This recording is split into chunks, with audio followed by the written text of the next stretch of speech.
In the year 1275, a Venetian merchant named Marco Polo held something in his hands that made no sense.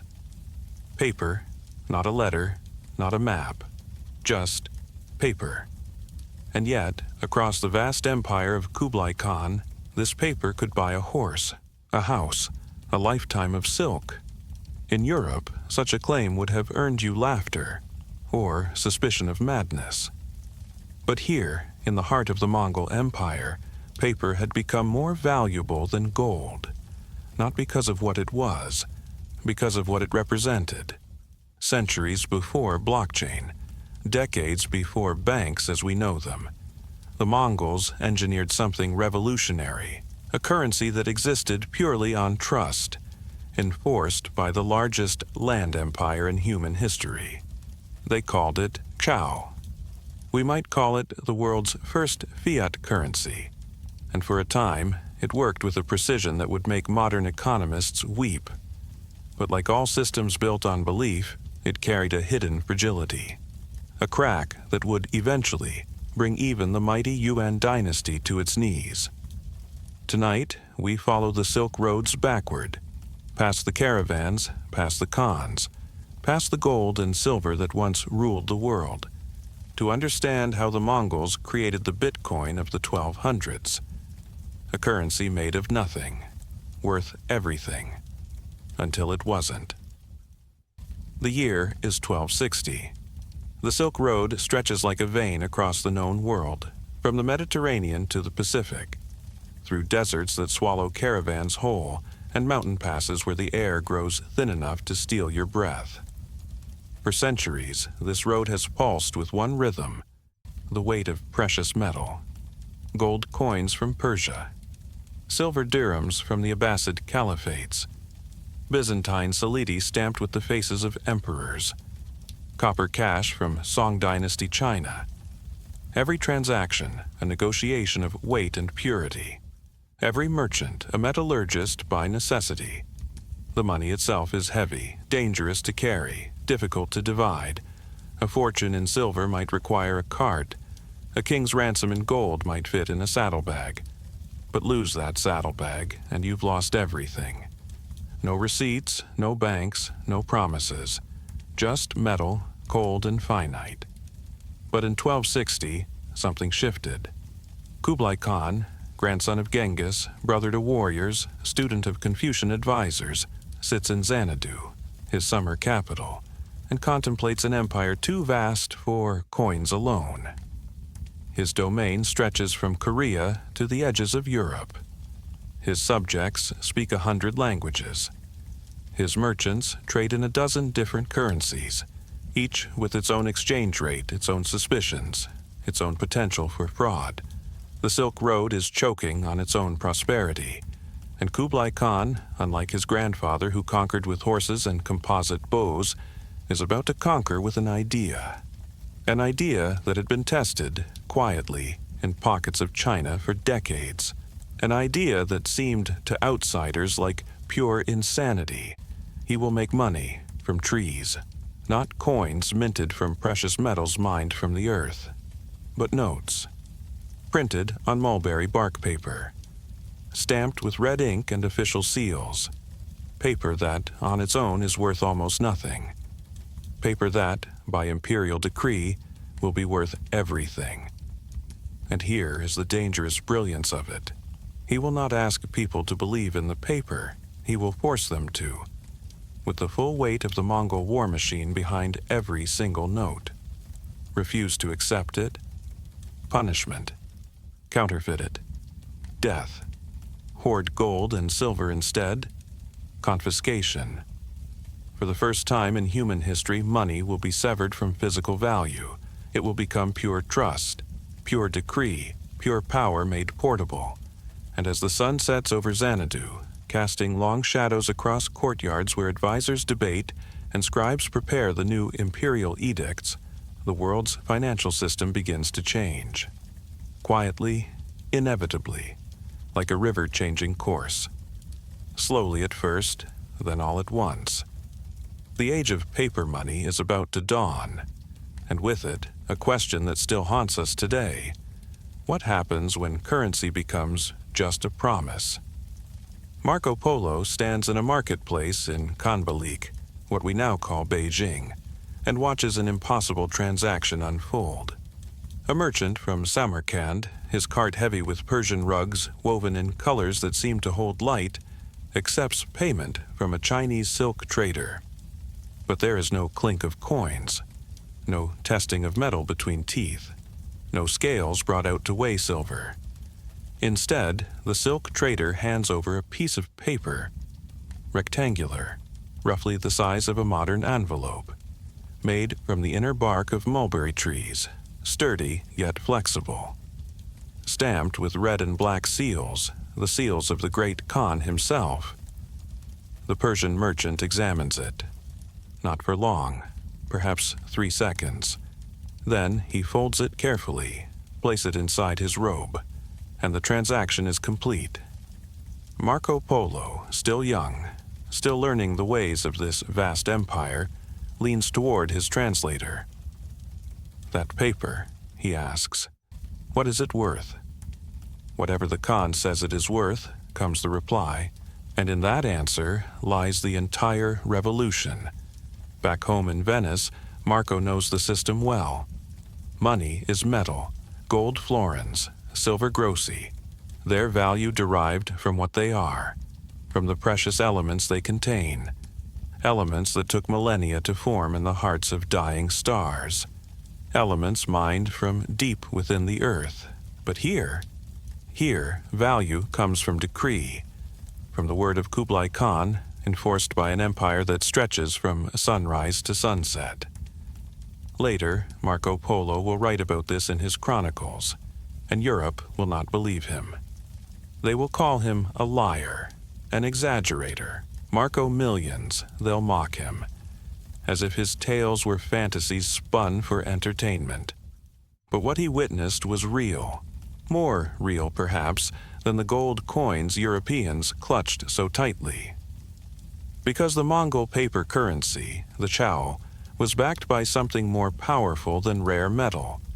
It was backed by certainty, the certainty of acceptance, the certainty of law, the certainty that across this entire empire, from the rice paddies of southern China to the caravan stops of Central Asia, this paper would be honored, not because people believed in the paper itself, but because they believed in the consequences of not believing. The system worked like this. Every year, the imperial treasury issued new currency, printed on mulberry bark paper, chosen specifically because it was durable, harder to counterfeit than ordinary paper, yet abundant enough to print in massive quantities. Each note was stamped with vermilion seals, official chops, signatures of treasury officials, serial numbers in some cases, a declaration of value printed directly on its face. And here was the genius. The Khan decreed that all taxes must be paid in chao, all government salaries would be paid in chao, all foreign merchants entering the empire must exchange their gold and silver for chao at official rates. Instantly, the paper had value, not intrinsic value, but necessary value. You needed it to pay taxes. You needed it to trade. You needed it to survive within the empire's borders. Refuse it, and you risked punishment, severe punishment. The Mongol legal code, the yasa, was not known for mercy. Counterfeit it, and you faced execution. The historians, Ibn Battuta, and later European travelers would marvel at this. A currency enforced not by the weight of metal, but by the weight of law. And for decades, it worked brilliantly. Merchants traveled lighter. Trade accelerated. The Silk Road, once slowed by the sheer logistics of moving metal, now moved at the speed of paper. A fortune could fit in a saddlebag. A lifetime of wealth could be carried in a robe. The Mongols had created something that wouldn't be replicated in Europe for another 500 years. They had created fiat money, currency that has value because a government says it does. Money divorced from gold, from silver, from anything tangible. money that was essentially a collective hallucination, a shared dream that only worked as long as everyone kept dreaming it together. And as Marco Polo watched that Persian merchant walk away with his rectangle of mulberry bark paper, as he watched the marketplace pulse with transactions conducted in promises and seals and imperial authority, he was witnessing the future of money itself, a future we still live in today. Every time you tap a credit card, every time you check a bank balance on a screen, every time you trust in numbers that represent value but aren't themselves valuable, you are living in the system the Mongols built. To understand how revolutionary this was, we must step inside the machinery itself. Inside the Bureau of Imperial Finance, where the future was being printed, one sheet at a time. The process began in the mulberry groves. Farmers cultivated specific varieties of mulberry trees, not for their fruit, but for their bark. The inner bark, fibrous and strong, was stripped, soaked, and beaten into pulp. This became paper. Not the fragile rice paper used for poetry and paintings, but something more durable. Something meant to survive countless hands, countless journeys. The paper itself was a technology, a security feature before security features had a name. Then came the printing. In workshops guarded by imperial soldiers, craftsmen carved wooden printing blocks.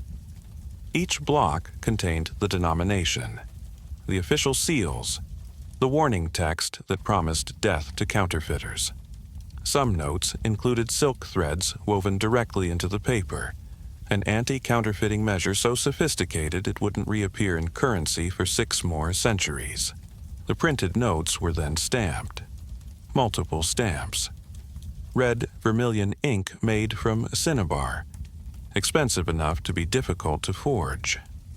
Each stamp represented a layer of authority, the treasury, the Khan's personal seal, regional officials who would validate the currency in their territories, and finally, signatures. Actual brushwork signatures from treasury officials, each one unique, each one traceable. The result was a piece of paper that carried the weight of an empire. But the printing was only half the system. The other half was circulation control. And this is where the Mongols displayed an understanding of economics that seems almost modern. Kublai Khan established official exchange bureaus throughout the empire. These bureaus served multiple purposes.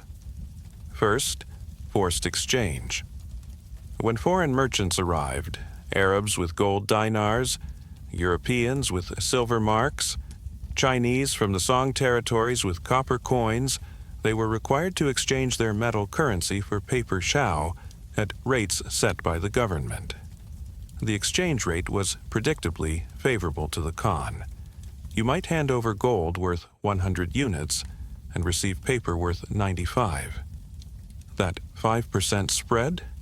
Pure profit for the imperial treasury. But here's what made it acceptable. The metal you handed over didn't disappear. It went into imperial reserves. The Khan's treasury became a massive repository of gold and silver, backing the paper currency not by direct convertibility. You couldn't walk in and exchange paper for gold whenever you wanted, but by the presence of vast reserves that, in theory, guaranteed the empire's solvency. Second, forced acceptance. The Khan's decrees were explicit and brutal in their clarity. All transactions within the empire must be conducted in chaos. All taxes paid in chaos. All government contracts are denominated in chaos. Merchants who refused to accept the paper currency faced confiscation of goods, imprisonment, sometimes execution. This wasn't a request, it was the law, backed by Mongol military power, the same power that had conquered half the known world. Third, currency replacement cycles. Here, the system showed both brilliance and, eventually, fatal flaws. Old currency notes, worn from use, could be exchanged for new ones at official bureaus. But the exchange came with a fee, typically 3%. So if you brought in 100 units of old, worn currency, you received 97 units of fresh, new currency. Again, that spread went to the imperial treasury. This served multiple purposes. It kept the currency clean, hard to counterfeit, and constantly refreshed. It also provided a steady stream of revenue to the government without technically raising taxes. It was, in essence, a very early form of inflation tax. But it was manageable, predictable. 3% every few years. Most merchants could absorb that cost, especially given how much easier paper made long-distance trade. Fourth, the monopoly on issuance. Only the imperial treasury could print chao. Only official bureaus could distribute it. The punishment for counterfeiting was death, and the Mongols, never known for empty threats, enforced this ruthlessly. They even encouraged informants. If you reported a counterfeiter and the accusation proved true, you received a reward. Often, a portion of the counterfeiter's property. This created a society where everyone had a financial incentive to police the currency's integrity. The system, for a time, was nearly perfect. Merchants loved it. Paper was lighter than metal, easier to transport, easier to divide and recombine. A wealthy trader could carry a fortune in paper that would have required a pack animal if converted to silver. The government loved it even more. By controlling the money supply, by collecting exchange fees and replacement fees, by holding vast reserves of actual precious metals while circulating paper, the Khan's treasury became almost impossibly wealthy.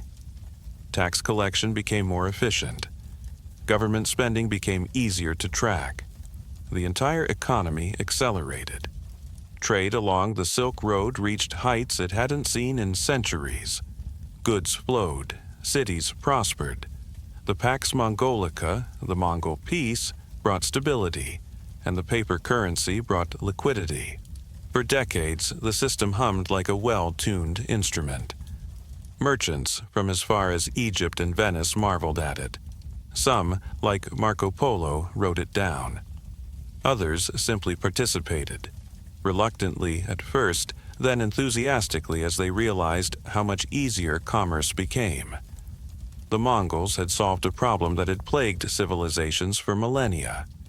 How do you create a medium of exchange that's portable, divisible, difficult to counterfeit, and universally accepted? Their answer: you don't create value. You create enforced belief. You make the paper valuable not by what it is, but by making it impossible to function without it. It's the same principle behind every fiat currency today. The dollar, the euro, the yen. None of them are backed by gold anymore. They're backed by legal tender laws, by the requirement that you pay your taxes in them, by the collective agreement that they have value because the government says they have value, and the government has the power to make that statement stick. The Mongols understood this in the 1260s. Europe wouldn't figure it out until the 1600s, and wouldn't fully embrace it until the 1900s. But understanding it and sustaining it are two different things. Because the system that made the chao revolutionary also contained the seeds of its own destruction. And those seeds were about to sprout. The year is 1287. 27 years into Kublai Khan's experiment with paper money, and something is beginning to break. It starts quietly, as these things always do. A merchant in Hangzhou notices that the price of rice has doubled in 3 years. A silk weaver in Quanzhou finds that the paper notes she saved, carefully folded, safely hidden, buy half of what they used to. A Mongol official in the northern provinces reports that farmers are reluctant to accept paper for their grain. They want silver. They remember silver. The whispers spread through the markets like wind through dry grass. Chao is sick, and they are right. Because Kublai Khan, facing pressures that seemed manageable at first, has made a decision that will haunt his empire. He has decided to print more money. The logic seemed sound. Wars were expensive. the Khan's campaigns against Japan, 2 massive failed invasion attempts had drained the treasury. The conquest of the Song Dynasty in southern China had taken years and cost fortunes. Infrastructure projects, palace construction, the maintenance of the largest empire in history, all of it required funding. The traditional solution would have been to raise taxes. But Kublai Khan had another option. He had printing blocks. He had mulberry bark paper. He had the machinery to create currency from nothing.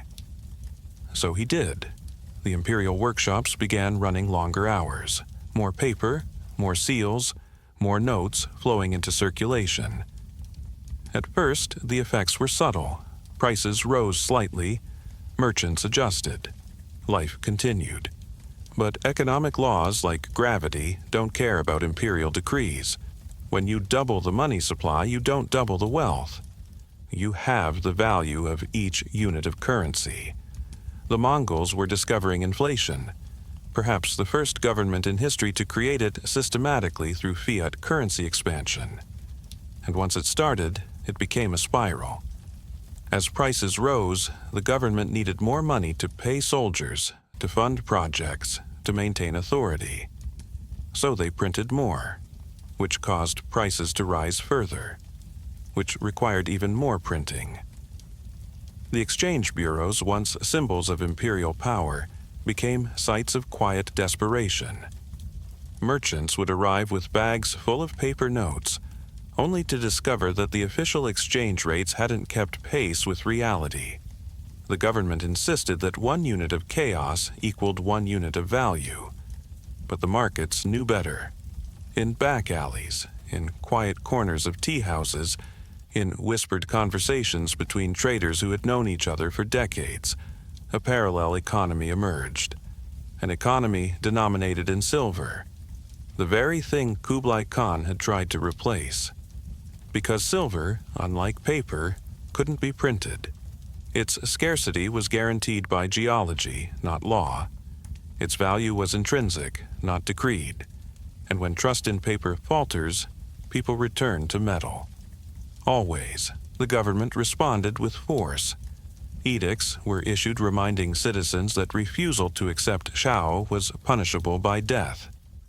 Inspectors were sent to markets to ensure compliance. Informants were encouraged to report merchants who discriminated against paper currency, but you cannot enforce trust at sword point forever. By the 1290s, the situation had deteriorated further. Kublai Khan, now old, now tired, watched his elegant system unravel. Some denominations of chao had lost 80% of their value. The government's solution? Issue new currency at different exchange rates. Old notes could be swapped for new notes, but at fractions of their face value. This was, effectively, an admission of failure, and it destroyed what remained of public confidence. Imagine you have saved for years. Your life's work, represented in paper notes carefully preserved. You've paid the 3% replacement fees. You've followed every law. You've believed in the system. And then the government announces that your savings are worth 20 cents on the dollar. Not because you did anything wrong, but because they printed too much. The social contract shattered. Peasants began hoarding grain instead of selling it for paper. Merchants demanded payment in silk, in spices, in anything tangible. The velocity of money, the speed at which currency changes hands, slowed to a crawl. Economic activity contracted, and with it, the empire's ability to fund itself contracted as well. Kublai Khan died in 1294. He lived long enough to see his innovation succeed brilliantly and then begin its slow collapse. His successors continued printing. They had no choice. The empire was addicted to paper money, addicted to the ease of creating currency from nothing. But each new issue was met with deeper skepticism. By the 1350s, under Togon Temur, the last Yuan emperor, hyperinflation had taken hold completely. Notes that once bought a house could barely buy a meal. The government tried to force acceptance. They tried to issue new currencies. They tried to confiscate silver and gold. Nothing worked. Because the one thing that had made paper money function, trust, was gone. And once trust is lost, no amount of imperial authority can restore it. The peasant rebellions that would eventually topple the Yuan Dynasty in 1368 were fueled by many grievances. But among them, whispered in villages and shouted in riots, was this: they paid us in paper that became worthless. The Ming dynasty that replaced the Mongols would eventually return to silver-based currency. Precious metal. Tangible value. The old way. Because they had watched the Mongols' grand experiment and learned a lesson written in inflation and collapse. Money built on trust alone is only as stable as the trust itself. Print too much and the illusion shatters. The Mongols had created the future, but they had also revealed its greatest danger, a danger we still wrestle with today, every time a central bank debates interest rates, every time a government considers fiscal stimulus, every time someone asks, how much money can we create before people stop believing? The answer, written in the ruins of the Yuan Dynasty, is simple: less than you think. 750 years later, we carry the Mongols' invention in our pockets. Paper bills, plastic cards, digital numbers on screens. None of it backed by gold. None of it is intrinsically valuable. All of it is worth something because we agree it is. Because governments say it is. Because the alternative, returning to a world where every transaction requires weighing metal, testing purity, calculating exchange rates between 1,000 different coins, is simply too cumbersome to imagine. We are living in Kublai Khan's dream, but we are also living with his warning. The Mongol experiment with fiat currency revealed something profound about human civilization. Something we're still learning, still struggling with, still getting wrong. It revealed that money is not a thing. Money is a story we tell each other, and like all stories, it only works if we believe it together. The Mongols understood the power of collective belief. They built an empire on it. Their horsemen were fearsome, yes, but their real weapon was psychological, the belief that resistance was futile, that the Mongol tide was inevitable, that surrender was the only rational choice. They applied that same understanding to currency. Make everyone believe the paper has value. Enforce that belief with law. Create systems where you cannot function without participating in the belief, and the paper becomes real. But they also discovered the fragility of belief. Trust is built slowly, over years, through consistency and reliability. Trust is destroyed quickly, in moments, through betrayal or incompetence. When Kublai Khan began printing more currency than the economy could absorb, he wasn't just creating inflation, he was breaking a promise. The promise that the paper meant something stable, something predictable, something worth working for and saving in. Every government since has faced this temptation. The printing press, whether literal or digital, offers a seductive solution to every fiscal problem. Need to fund a war? Print money. Need to stimulate a failing economy? Print money. Need to pay debts that seem insurmountable? Print money, and in the short term, it works. The money flows. Projects get funded. Soldiers get paid. The machinery of state continues humming, but in the long term, the bill comes due.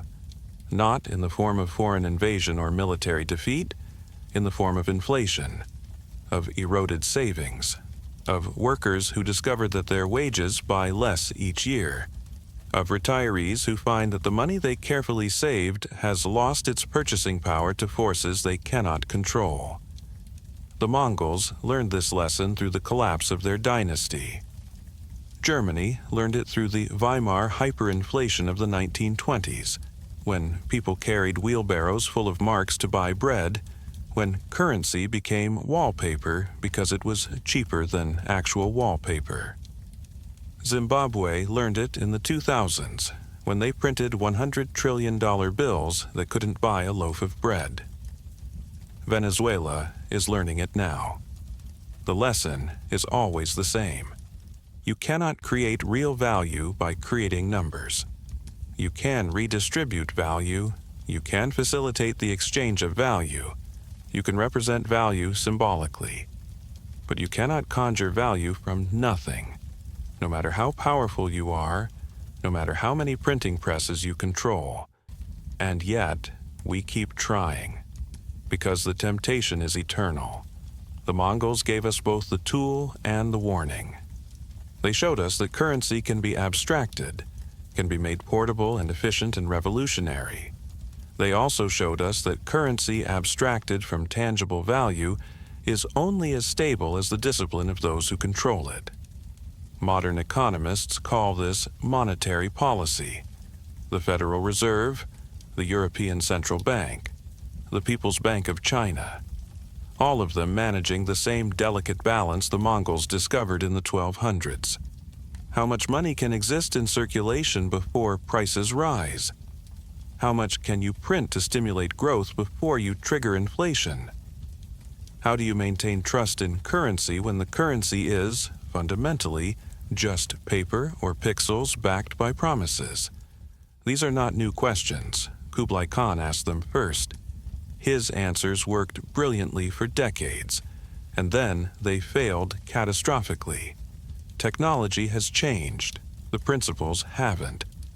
We are still printing promises, still hoping people believe them, still learning, sometimes painfully, that belief has limits.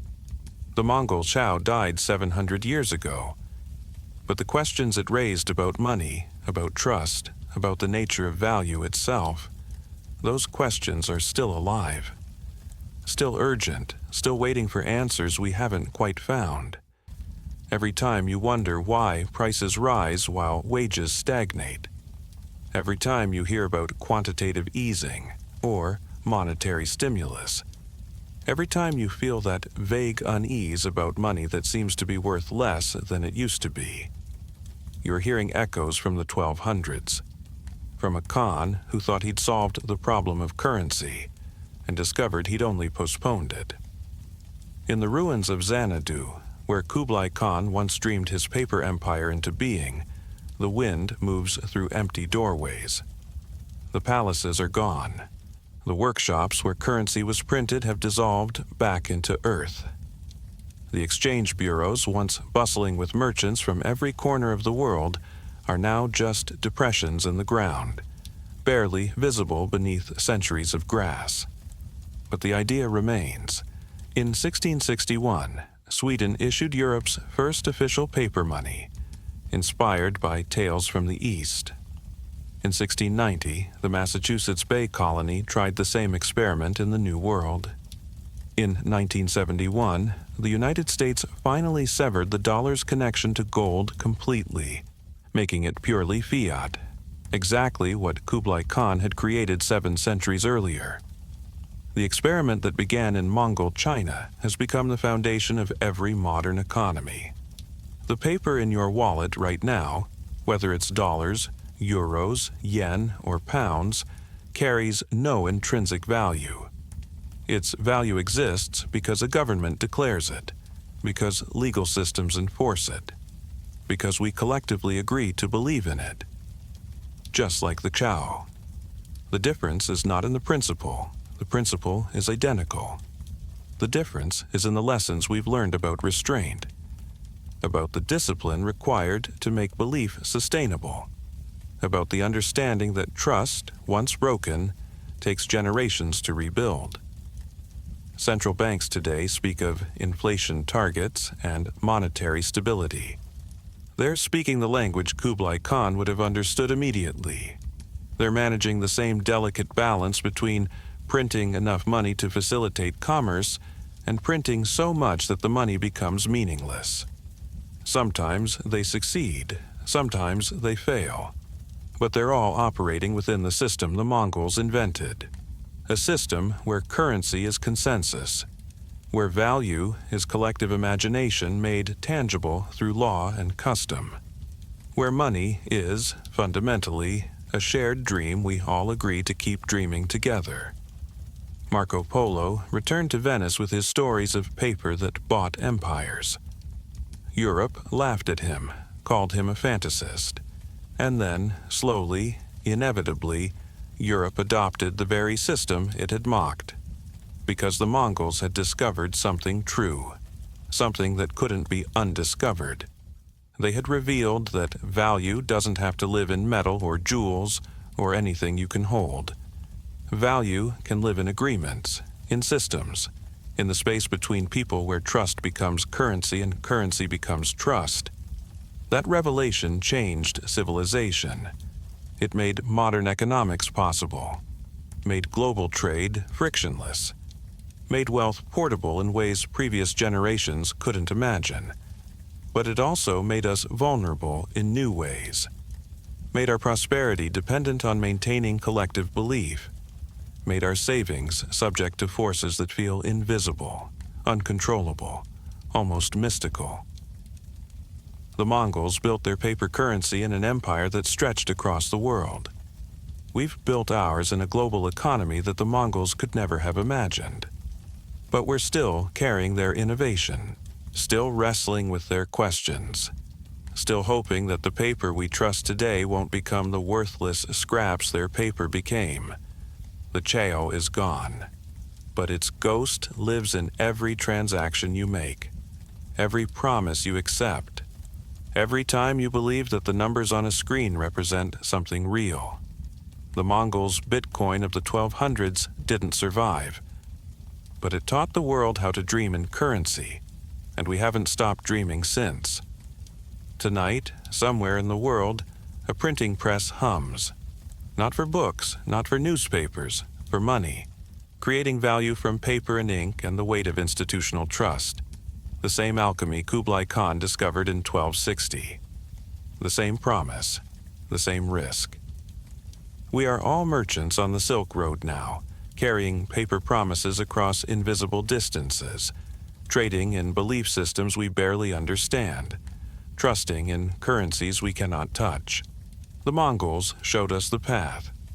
They also showed us the pitfalls, and perhaps that's the real gift they left us. Not just the innovation, but the warning etched into the ruins of their dynasty. Trust is powerful. Trust is fragile, and the line between currency and catastrophe is thinner than we'd like to believe. The next time you hold a bill in your hand, feel its texture. Paper, just paper. Worth something because 750 years ago, an empire decided it could be. Worth something because we continue to agree. The Mongols' experiment never truly ended. We're still living inside it, still testing its limits, still wondering how long the dream can last. If these echoes from the 13th century linger with you as you drift toward sleep, if you find yourself thinking about trust and value and the invisible threads that hold economies together, return again.